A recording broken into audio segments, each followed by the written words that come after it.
நமது இரட்சகராய இயேசு கிறிஸ்து நாமத்தில் உங்களுக்கு என்னுடைய அன்பின் வாழ்த்துக்கள். உங்கள் சிந்தனைக்கு என்கிற என்னுடைய யூடியூப் செய்திகளை கிரமமாக கேட்டு வர உங்களுக்கு என்னுடைய நன்றியை தெரிவித்துக் கொள்கிறேன்.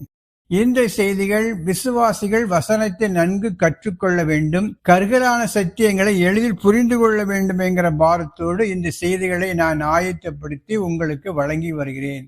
இந்த செய்திகள் உங்களுடைய ஆவிக்குரிய வாழ்க்கைக்கு பயனுள்ளதாக இருக்கிறது என்று நீங்கள் கருதினால் இதை மற்ற விசுவாசிகளுக்கு அறிமுகம் செய்து வைக்கும்படியாக உங்களை அன்போடு கேட்டுக்கொள்கிறேன். இன்றைய நாளில் நாம் 2 காரியங்களை குறித்து தியானிக்கப் போகிறோம். ஒன்று என்னவென்றால், விசுவாசிகள் தேவதூதர்களை நியாயந்தீர்க்க முடியுமா? விசுவாசிகளை தேவதூதர்கள் நியாயந்தீர்ப்பது என்றால் என்ன என்பதை குறித்து பவுல் என்ன சொல்கிறார், என்ன அர்த்தத்தில் சொல்கிறார் என்ற காரியத்தை குறித்தும், அடுத்தபடியாக சாத்தான் விசுவாசிகளுடைய மனநிலையை புரிந்து கொள்ள முடியுமா? whether he can read the mind of the believers. இந்த 2 காரியங்களை குறித்து இப்படி சுருக்கமாக பார்க்கலாம். பல நேரங்களில் நாம் பல காரியங்களை தவறுதலாக புரிந்து கொள்வோம். அப்படி தவறுதலாக புரிந்து கொள்ளப்பட்ட ஒரு காரியம்தான் இந்த தேவதூதர்களை நியாயந்தீர்க்கக்கூடிய காரியம். இந்த வசனத்தை, இந்த வார்த்தையை யார் சொல்கிறார் என்றால், பவுல் கொரிந்தி பட்டணத்துக்கு எழுதிய 1வது நிருபத்தில் இந்த வார்த்தையை குறித்து சொல்கிறார். அந்த வசனத்தை முதலில் படிக்கலாம். 6:3. தேவதூதர்களையும் நியாயம் தீர்ப்போம் என்று அறியீர்களா? அப்படி இருக்க இந்த ஜீவனுக்கேற்றவைகளை நீங்கள் தீர்த்து கொள்ளக்கூடாதிருக்கிறது எப்படி? தேவதூதர்களையும் நியாயந்தீர்ப்போம் என்று நீங்கள் அறியீர்களா அப்படிங்கிற வார்த்தையை பவுல் இந்த இடத்தில் சொல்கிறார். தேவதூதர்களை நியாயந்தீர்க்கக்கூடிய ஒரு அதிகாரம் என்பது விசுவாசிகளுக்கு இருப்பதாக இந்த இடத்தில் தான் பவுல் முதலாக சொல்கிறார். தேவதூதர்கள் என்பது ஒரு தனி கேட்டகரி. அவர்களை குறித்து மனிதர்களாகிய நாம் நியாயந்தீர்க்க முடியுமா என்கிற கேள்வி எல்லோருக்கும் வரும். ஆனால் பவுல் இந்த இடத்தில் தேவதூதர்களையும் நியாயந்தீர்ப்போம் என்று நீங்கள் அறியீர்களா என்கிற வார்த்தையை அவர் பயன்படுத்துகிறார். அப்படி என்றால் இந்த வார்த்தையினுடைய உண்மையான பொருள் என்ன? தேவதூதர்களை நியாயந்தீர்க்கக்கூடிய காரியம் என்பது முதல் பவுல் இந்த இடத்தில் தான் சொல்கிறார். அது மாத்திரமல்ல, இந்த இடத்தில் தேவதூதர்கள் என்று சொல்லக்கூடியவர்கள் யார் என்று முதல் பார்க்க வேண்டும். பொதுவான ஒரு டேர்ம் தேவதூதர்கள், ஏஞ்சல்ஸ். இந்த ஏஞ்சல்ஸ் நல்ல ஏஞ்சல்ஸா, விழுந்து போன தூதர்களா அப்படிங்கிற மிகப்பெரிய கேள்வி நமக்கு வருகிறது. அதை குறித்து தான் இப்பொழுது நாம் தெளிவாக பார்க்கலாம். பொதுவாக இந்த இடத்தை பார்க்கும் பொழுது, நியாயம் தீர்ப்பது என்பதை பற்றி பார்க்கும் பொழுது அது கிரேக்க ஒரு வினைச்சொல். கிரினியோ என்கிற வார்த்தையின் அடிப்படையில் இந்த வார்த்தை சொல்லப்பட்டிருக்குது. இது ஒரு ஜுடிஷியல் டேம். எப்படி என்றால், ஒரு கோர்ட்ல போய் எப்படி நம்ம வழக்காடும் பொழுது நமக்கு நீதி செய்யக்கூடிய காரியமாக இந்த வார்த்தை பயன்படுத்தப்படுகிறது. இதை பவுல் இந்த இடத்தில் 4-5 இடங்களில் இந்த கடிதத்தில் பயன்படுத்துகிறார். முதலாவது பார்க்கக்கூடிய காரியம் என்னவென்றால், 1 கொரிந்தியர் 5வது அதிகாரம் 12வது வசனம். புறம்பே இருக்கிறவர்களை குறித்து தீர்ப்பு செய்கிறது என் காரியமா? உள்ளே இருக்கிறவர்களை குறித்தல்லவா நீங்கள் தீர்ப்பு செய்கிறீர்கள்? இது என்ன சொல்கிறார் என்றால், சபைக்கு வெளியே இருப்பவர்களை குறித்து நமக்கு நியாயம் செய்யக்கூடிய அதிகாரம் இல்லை. அடுத்தது, சபைக்கு உள்ளே இருக்கிறவர்களை குறித்து நாம் நியாயந்தீர்க்கலாம் அப்படிங்கிற சொல்லிவிட்டு அடுத்தபடியாக சொல்கிறார், விசுவாசிகளாகிய நீங்கள் உங்களுக்குள்ளே வழக்கு வரும்போது நீங்க ஏன் உலக பிரகாரமான கோர்ட்டுக்கு போறீங்க? நம்ம தேவதூதர்களை நியாயந்தீர்ப்போம் என்று உங்களுக்கு தெரியாதா? தேவதூதர்களையே நியாயந்தீர்க்கக்கூடிய அதிகாரத்தை பெற்ற நாம் உலக நீதிமன்றங்களையே நாட வேண்டும் என்கிற அர்த்தத்தில் தான் நாம் தேவதூதர்களை நியாயந்தீர்ப்போம் என்று அறியீர்களா என்கிற ஒரு மிகப்பெரிய காரியத்தை சொல்கிறார். இதுதான் அந்த பவுலடிகள் இந்த வார்த்தை சொன்னவருடைய மிகப்பெரிய பேக்ரவுண்ட்.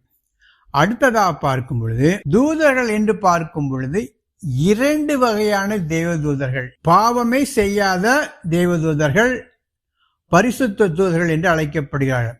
அடுத்தது, விழுந்து போன தேவதூதர்கள், பொல்லாத தேவதூதர்கள், கடவுளுடைய கட்டளைக்கு கீழ்ப்படியாமல் பாவத்தில் விழுந்த தேவதூதர்கள் என்று 2 வகை தேவதூதர்களை குறித்து சொல்கிறார். அடுத்தபடியாக பார்க்கும் பொழுது, இது 1 கொரிந்தியர் 6:3 சொல்லப்பட்ட தேவதூதர்கள் யார் என்று முதல் பார்க்க வேண்டும். அதுதான் இந்த செய்தியுடைய முக்கியமான குறிப்பு. பவுல் இந்த இடத்தில் தேவதூதர்கள் என்று எந்த தேவதூதர்களை குறிக்கிறார் என்று முதலில் பார்க்க வேண்டும். நல்ல தேவதூதர்களுக்கு நியாய தீர்ப்பு கிடையாது. ஏன்னா அவர்கள் தவறு செய்யவில்லை. தவறு செய்யாத தேவதூதர்களுக்கு எப்படி நியாய தீர்ப்பு வரும்? நியாய தீர்ப்பு என்பது விழுந்து போன தேவதூதர்கள், பாவம் செய்த தேவதூதர்கள், இவர்களுக்குத்தான் நியாய தீர்ப்பு இருக்கிறது என்று வேதம் தெளிவாக சொல்கிறது. பொதுவாக யூதா 1:6 பார்க்கும் பொழுது, தங்களுடைய ஆதி மேன்மையை காத்து கொள்ளாமல் தங்களுக்குரிய வாசஸ்தலத்தை விட்டுவிட்ட தூதர்களையும் மகா நாளின் நியாய தீர்ப்புக்கென்று நித்திய சங்கிலிகளினாலே கட்டி அந்தகாரத்தில் அடைத்து வைத்திருக்கிறார். தங்கள் ஆதி மேன்மையை காத்து கொள்ளாமல் தங்களுடைய வாசஸ்தலத்தை விட்டு இறங்கி வந்த தேவதர்களுக்கு நித்திய கட்டிலினால் கட்டி வைத்திருக்கிறார். kept in eternal chain, ஒரு நிரந்தரமான ஒரு கட்டிலினால் அவளை கட்டி வைத்திருக்கிறார்.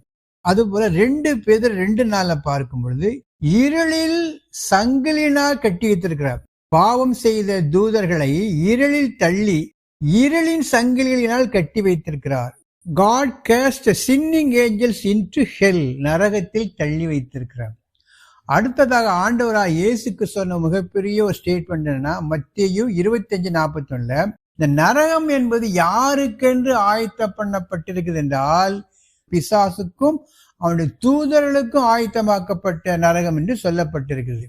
பிறகு வெளிப்படுத்தல் 20:10 இறுதி நாட்களில் பிசாசு அக்கினி கடலிலே தள்ளப்படுவான் என்று சொல்லப்பட்டிருக்கிறது. எனவே இந்த ஜட்ஜ்மெண்ட், நியாய தீர்ப்பு என்பது யாருக்குரியது?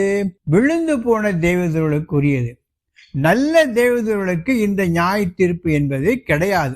அப்படி இருக்கும் பொழுது இந்த இடத்தில் கவனிக்கக்கூடிய காரியம் என்ன, இந்த ஒரே இடத்தில்தான் தூதர்கள் என்று சொல்லப்பட்டு, தூதர்கள் யாருக்கு ரெஃபர் ஆக சொல்லப்படுது என்றால், இந்த ஒரு இடத்தில் தான் தூதர்கள் என்று சொல்லப்பட்டு, அந்த தூதர்கள் பிசாசுக்கு ரெஃபர் பண்ணி சொல்றார். மற்ற எல்லா இடங்களும் பிரிச்சு தான் சொல்லுவாங்க. தூதர்கள், பிசாசு, விழுந்து போனது ஒரு பைஃபரிகேட் பண்ணி பிரிச்சு தான் சொல்லப்பட்டிருக்கும். ஆனா இந்த ஒரு இடத்தில் தான் தூதர்கள் என்கிற வார்த்தை ஜெனரலா பயன்படுத்தி, அது யாரை குறிக்கக்கூடிய வார்த்தையா இருக்குது என்றால் விழுந்து போன தேவதூதர்கள். அதனால்தான் நாம் குழம்பி போயிருக்கிறோம். எனவே இந்த இடத்தில் பவுல் சொல்லக்கூடிய வார்த்தை என்னவென்றால், யாருக்கு நியாய தீர்ப்பு இருக்கிறது என்றால் விழுந்து போன தேவதூதர்கள், கர்த்தருடைய கற்பனைகளை கைக்கொள்ளாதபடி அவருக்கு எதிர்த்து நின்ற தேவதூதர்களுக்கு நியாய தீர்ப்பு இருக்கிறது.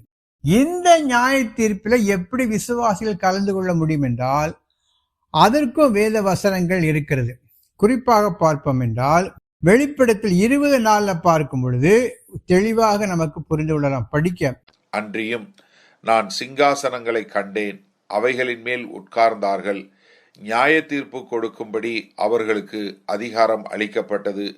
இயேசுவை பற்றிய சாட்சி நிமித்தமும் தேவனுடைய வசனத்தின் நிமித்தமும் சிரச்சேதம் பண்ணப்பட்டவர்களுடைய ஆத்துமாக்களையும் மிருகத்தையாவது அதன் சொரூபத்தையாவது வணங்காமலும் தங்கள் நெற்றியிலும் தங்கள் கையிலும் அதன் முத்திரையை தரித்து கொள்ளாமலும் இருந்தவர்களையும் கண்டேன். அவர்கள் உயிர்த்து கிறிஸ்துவுடனே கூட 1000 வருஷம் அரசாண்டார்கள். சிங்காசனங்களை கண்டேன், அவைகளின் மேல் உட்கார்ந்திருந்தார்கள், அவர்களுக்கு நியாய தீர்ப்பு கொடுக்கும்படியான அதிகாரம் வழங்கப்பட்டிருக்கிறது. நாம் ஆண்டவரோடு சிங்காசனத்தில் இணைந்து நிற்கும் போது ஆண்டவர் அந்த தேவதூதர்களை நியாயம் தீர்க்கும் பொழுது நாமும் அவர்களோடு இருப்போம். இதுதான் இந்த கான்டெக்ஸ்டுடைய உண்மையான அர்த்தம். கடவுள் தேவதூதர்களை நியாயம் தீர்ப்பேன், நியாயம் தீர்க்கக்கூடிய அதிகாரம் யாருக்கு இருக்கிறது? இயேசு கிறிஸ்துக்கு தான் இருக்குது. அவர் இந்த தேவதூதர்களை நியாயம் தீர்க்கும் பொழுது நாம் அவரோடு இருப்போம். அதனால்தான் நாமும் இயேசு கிறிஸ்துவோடு இருந்து தேவதூதர்களை நியாயம் தீர்ப்போம் என்கிற வார்த்தையை பவுல் பயன்படுத்துகிறார். குறிப்பாக, அதாவது சிங்காசனத்தில் மேல் வீற்றிருக்கிறவர்களுக்கு நியாய தீர்ப்பு செய்ய அதிகம் கொடுக்கப்பட்டது என்றால், ஆண்டவரோடு இணைந்து நாம் அவர்களை நியாயம் தீர்ப்போம் என்று நாம் புரிந்து கொள்ள வேண்டுமே தவிர, விழாத தேவதூதர்களுக்கு, பாவமே செய்யாத தேவதூதர்களுக்கு நியாய தீர்ப்பு கொடுக்கக்கூடிய அதிகாரம் நமக்கு விசுவாசிகளுக்கு கிடையாது. இறுதியாக ஒரு சில கருத்துக்கள். பரிசுத்த தூதர்களை நியாய தீர்ப்புக்கு உட்படுத்துவது வேதத்தின்படி சரியல்ல, அதற்கு எந்த ஆதாரமும் கிடையாது. பொல்லாத தூதர்களை, விழுந்து போன தூதர்களை கிறிஸ்துவோடு கூட நாமும் நியாயம் தீர்ப்போம். இயேசு கிறிஸ்து தான் அவர்களை நியாயம் தீர்க்கக்கூடிய அதிகாரத்தை பெற்றிருக்கிறார். நாமும் அவரோடு இணைந்து அந்த ஆளுகையில், அந்த நியாய தீர்ப்பில் பங்கு பெறுவோம். இதுதான் இந்த இடத்தில் நாம் புரிந்து கொள்ளக்கூடிய முக்கியமான சத்தியம். அடுத்தபடியாக இந்த காணொலியில் நாம் தியானிக்கக்கூடிய அடுத்த தலைப்பு என்னவென்றால், சாத்தானுக்கு விசுவாசிகளுடைய மனதை, எண்ணங்களை அறிந்து கொள்ளக்கூடிய சக்தி இருக்கிறதா இல்லையா? ஏனென்றால் அநேக விசுவாசிகளுக்கு ஒரு தவறான எண்ணம் உண்டு. சாத்தானுக்கு மனிதனுடைய சிந்தனை ஓட்டத்தை, எண்ணங்களை, நோக்கங்களை புரிந்து கொள்ள முடியும். அதனுடைய அடிப்படையில் அவன் திட்டங்களை தீட்டி விசுவாசிகளை ஏமாற்றி வஞ்சிக்கிறான் என்று சொல்லக்கூடிய ஒரு போதனை இருக்கிறது. இது சரியா தவறா என்பதை குறித்து சுருக்கமாக இப்பொழுது பார்க்கலாம். இது சாத்தானுக்கு விசுவாசிகளுடைய மனதை புரிந்து கொள்ளக்கூடிய சக்தி, வல்லமை இல்லை என்பதற்கான 3 வகையான அடிப்படையான ஆதாரங்கள் என்னவென்றால், 1, அவன் படைக்கப்பட்டவன். 2, வேதத்தில் அப்படி எந்த ஆதாரமும் இல்லை. 3, யாருக்கு இந்த மனிதனுடைய உணர்வுகளை புரிந்து கொள்ளக்கூடிய சக்தி இருக்குது. இந்த 3 அடிப்படையில் நான் இப்படி சுருக்கமாக பார்க்கலாம். முதலாவது காரணம், சாத்தான் என்பவன் படைக்கப்பட்டவன். படைத்தவருக்கு தான் எல்லாவற்றையும் அறிந்து கொள்ளக்கூடிய சக்தி உண்டு, எங்கும் நிறைந்திருக்கக்கூடிய சக்தி உண்டு. சர்வ வல்லமை உள்ளவராக இருப்பதுதான் கடவுளுடைய முக்கியமான ஒரு குணாதிசயம். எங்கும் நிறைந்தவர், எல்லாம் அறிந்தவர், சர்வ வல்லவர். இந்த 3 குணங்களை தான் கடவுளுடைய முக்கியமான குணாதிசயங்களாக பார்க்கும். அதில் ஒன்றுதான் எல்லாவற்றையும் அறிகிற தன்மை.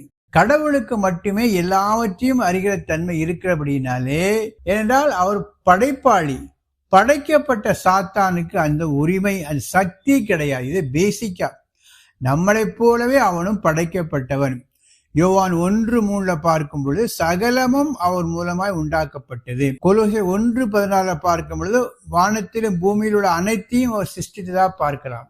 எனவே சாத்தான் என்பவன் படைக்கப்பட்டவன், உருவாக்கப்பட்டவன். எனவே அவனுக்கு கடவுளுடைய குணாதிசயங்களை கொண்டதாகிய எல்லாவற்றையும் அறிந்து கொள்ளக்கூடிய சக்தி அவனுக்கு கிடையாது.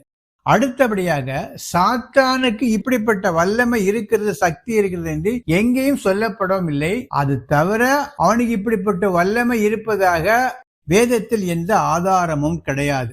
எனவே படைக்கப்பட்ட, உருவாக்கப்பட்ட சாத்தானுக்கு மனிதர்களின் உணர்வுகளை சிந்திக்கக்கூடிய, உணர்வுகளை அறிந்து கொள்ளக்கூடிய ஒரு சக்தி இல்லை என்பது வெளிப்படையாக தெரிகிறது. எல்லாம் அறிகிற ஒரு கெப்பாசிட்டி, ஒரு சக்தி யாருக்கு இருக்கிறது என்றால் நம்மை படைத்த ஆண்டவருக்கு தான் இருக்குது.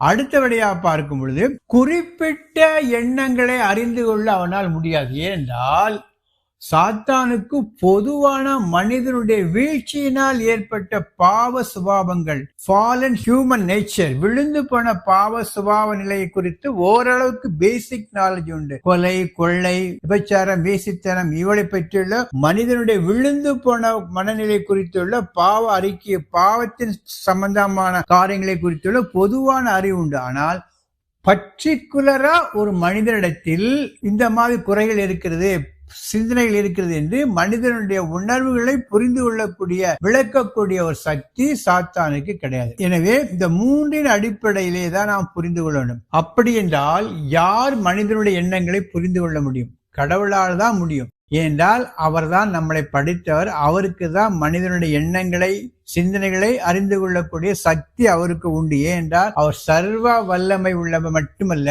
எல்லாவற்றையும் அறிந்தவர். எல்லாவற்றையும் அறிந்த ஒருவரால் தான் மனிதனுடைய எண்ணங்களை புரிந்து கொள்ள முடியும். இதற்கு ஆதாரமாக 2 வசனங்களை மட்டும் பார்க்கலாம். 1 ராஜாக்கள் 8:39. உம்முடைய ஜனமாகிய இஸ்ரவேல் அனைவரிலும் எந்த மனுஷனானாலும் தன் இருதயத்தின் வாதையை உணர்ந்து இந்த ஆலயத்துக்கு நேராக தன் கைகளை விரித்து செய்யும் சகல விண்ணப்பத்தையும் சகல வேண்டுதலையும் உம்முடைய வாசஸ்தலமாகிய பரலோகத்தில் இருக்கிற தேவரீர் கேட்டு, தேவரீர் எங்கள் பிதாக்களுக்கு கொடுத்த தேசத்தில் அவர்கள் உயிரோடு இருக்கும் நாள் எல்லாம் உமக்கு பயப்படும்படிக்கு தேவரீர் ஒருவரே எல்லா மனுபுத்திரரின் இருதயத்தையும் அறிந்தவர் ஆதலால் நீர் அவனவன் இருதயத்தை அறிந்திருக்கிறபடியே அவன் அவனுடைய வழிகளுக்கு தக்கதாக செய்து அவன் அவனுக்கு பலன் அளிப்பீராக. என்ன சொல்லப்பட்டிருக்கின்றால், மனிதனுடைய இருதயங்களை எல்லாம் அறிந்தவர் கடவுள் ஒருவரே. தெளிவா சொல்லப்பட்டிருக்க. எல்லாவற்றையும் அறிந்தவர் கடவுள் ஒருவரே. எரேமியா 17:10 கர்த்தர் இருதயங்களை ஆராய்ந்திருக்கிறார். அவருக்கு தான் இருதயத்துல என்ன இருக்குது, என்ன எப்படி மனதில் இருக்கிறான்னு சொல்லி அறிந்து கொள்ளக்கூடிய சக்தி கடவுளுக்கு மட்டும்தான் இருக்கிறது. எனவே மனுக்குலத்திற்கோ சாத்தானுக்கோ மனிதனுடைய உணர்வுகளை சரியாக புரிந்து கொள்ளக்கூடிய சக்தி கிடையாது என்பதை நாம் அறிந்து கொள்ளலாம். இந்த பகுதியில் 2 காரியங்களை குறித்து நாம் தியானித்தோம். ஒன்று என்னன்னா, தேவதூதர்களை நியாயம் தீர்க்கக்கூடிய அதிகாரம் விசுவாசிகளுக்கு இருக்கிறதா இல்லையா. அடுத்தது, சாத்தானுக்கு மனிதனுடைய உணர்வுகளை புரிந்து கொள்ளக்கூடிய சக்தி இருக்கிறதா இல்லையா. இந்த 2 காரியங்களை குறித்து நாம் சுருக்கமாக தியானித்தோம். இந்த செய்திகளை நீங்கள் கேட்டிருந்து அது உங்களுக்கு ஆசீர்வாதமாக இருந்தால் உங்கள் கருத்துக்களை யூடியூபில் பதிவிட்டால் அது இன்னும் பலரை கேட்பதற்கு உற்சாகப்படுத்தும். கர்த்தர் உங்களை ஆஸ்வதிப்பாராக. கர்த்தருடைய பரிசுத்த நாமம் மகிமைப்படுவதாக. ஆமென்.